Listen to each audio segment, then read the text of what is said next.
it became instantly clear how they do it. And it's just video game technology. Now, if you're part of the geek squad or the techie crowd, well, then you already know about this technology. And so let's get to the video that caught my attention, and you will see the same things that I saw. Let's watch. We have to introduce the concept of freefall. So let's use this model of the Earth. And let's enlist the help of a friend, Patsy. You might know her.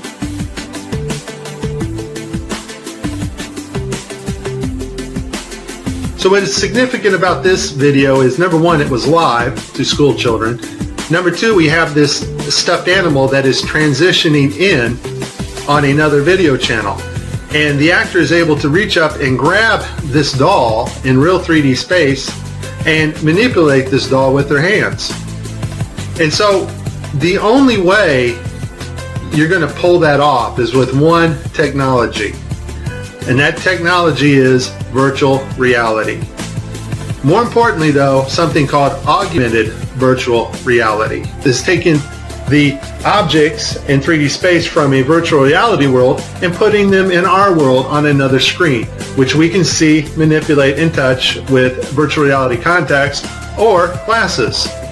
In this next segment, I'm going to show you how NASA grabs objects in 3D space, rotates them around, manipulates them. They can do this with water, with cloth, anything. And the cool thing about it is we can take what they're doing, what they're seeing with their contact virtual reality augmented lenses, and put that on a separate video layer live. Yes, live. And do it all in real time. 45 minutes straight of NASA messing up the virtual reality setup. I tried to pick some clips that were obvious and some not so obvious. Show you some of the contacts. We're going to see Tim Peake with his contacts in, but these are virtual reality contacts overlaid on the eyes so actors can interact with things in 3D space, all in real time. In this next shot, we will get to see the whole arm setup and the virtual reality glove that covers all the way down the arm and hand. This allows the software to broadcast what we see video-wise as his arm in a shirt sleeve.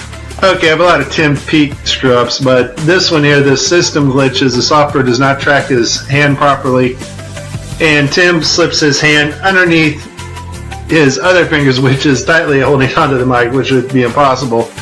I don't think this is Tim's fault. Normally, Tim always moves his other fingers up while he slides his hand under.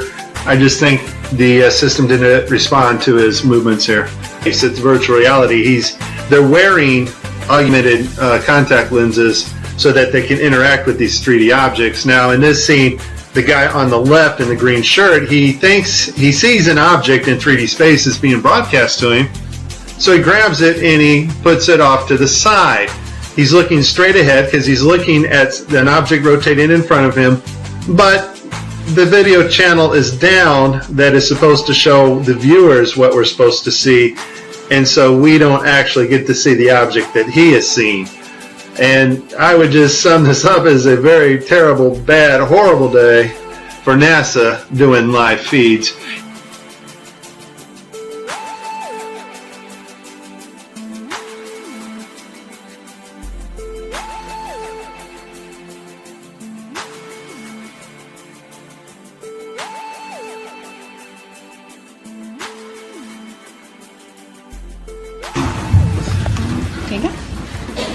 So many times during spacewalks outside the International Space Station, we can see air bubbles rising up. Can you touch on how there are air bubbles in space? Can you be more specific? Air bubbles? So yeah, like a lot of times during the footage, the NASA footage, you can see bubbles coming up out of the helmets or kind of from underneath you. How do you explain bubbles in space? Yeah, I'm not sure exactly what you're talking about. Now sometimes you get water in the helmet, and it's either from sweat or from the cooling garments. And in some of my spacewalks, I had like water in the helmet, not like I was going to drown in the helmet, but just little bits of water probably came from sweat. Often on the outside of the space station, you'll liberate little pieces of it's a really harsh environment out there, and the outside of the space station gets beat up pretty good. And sometimes, you know, you'll see just little flecks of paint or something that you might have disrupted floating away from the suit. And, you know, that's generally what that is. I've never seen any kind of air bubble anywhere. Yeah. Could it be that you're filming in an underwater pool and you're not really out there?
And they just start making stuff up. Yeah. Like that Neil Armstrong guy. Have you seen him on the talk shows?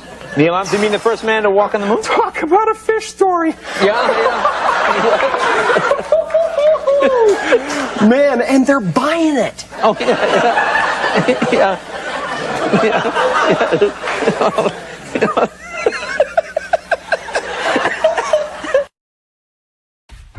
As we get further away from Earth, we'll pass through the Van Allen belts, an area of dangerous radiation. But Orion has protection. Shielding will be put to the test as the vehicle cuts through the waves of radiation. Sensors aboard will record radiation levels for scientists to study. We must solve these challenges before we send people through this region of space. And unlike the previous program, we are setting a course with specific and achievable milestones. Early in the next decade, a set of crewed flights will test and prove the systems required for exploration beyond low Earth orbit, beyond low Earth orbit, beyond low Earth orbit. The kinds of technologies that we're testing out on Space Station are definitely helping us with our goals of going beyond low Earth orbit. So we have a really robust exploration program at NASA. The plan that NASA has is to build a rocket called SLS, which is a heavy lift rocket. It's something that is much bigger than what we have today, and it will be able to launch the Orion capsule with humans on board, as well as landers or other components to destinations beyond Earth orbit. Right now, we only can fly in Earth orbit. That's the farthest that we can go. And this new system that we're building is going to allow us to go beyond and hopefully take humans into the solar system to explore. So the moon, Mars, asteroids, there's a lot of destinations that we could go to, and we're building these building block components in order to allow us to do that eventually. The moon, Mars, asteroids, there's a lot of destinations that we could go to. The moon, Mars, asteroids, there's a lot of destinations that we could go to. The moon, the moon, the moon. Wait, what? Come again? I thought we went to the moon. It seems like someone is lying. I'd go to the moon in a nanosecond. The problem is we don't have the technology to do that anymore. We used to, but we destroyed that technology, and it's a painful process to build it back again. The following is a public service message from Pathological Liars Anonymous. We don't make mistakes. It was a ridiculous rumor. The moon landing was not fake. If you don't know, this is a segment where viewers try to find mistakes on our show, okay? Thinks he caught a mistake. That's a legal name, passport, Okay. driver's license? And I am Uncle Coney tonight. Uncle Coney. Let's talk about this, because this is fascinating. I remember very clearly, I think anybody who was alive at the time does. I remember my parents waking me up, and we went down and we watched you guys land on the moon. No, which you didn't. was No, you didn't. What? Because there wasn't any television. There wasn't anybody taking a picture. You watched animation.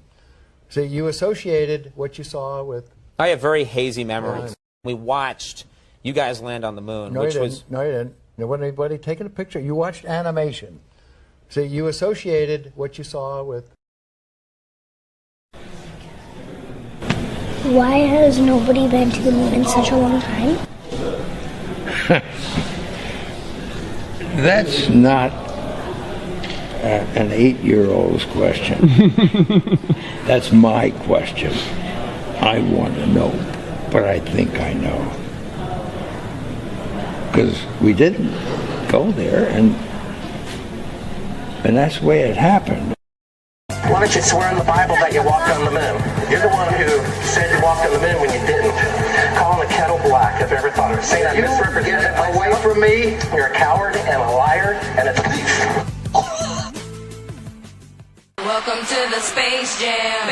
Here's your chance. Do your dance at the Space Jam. All right.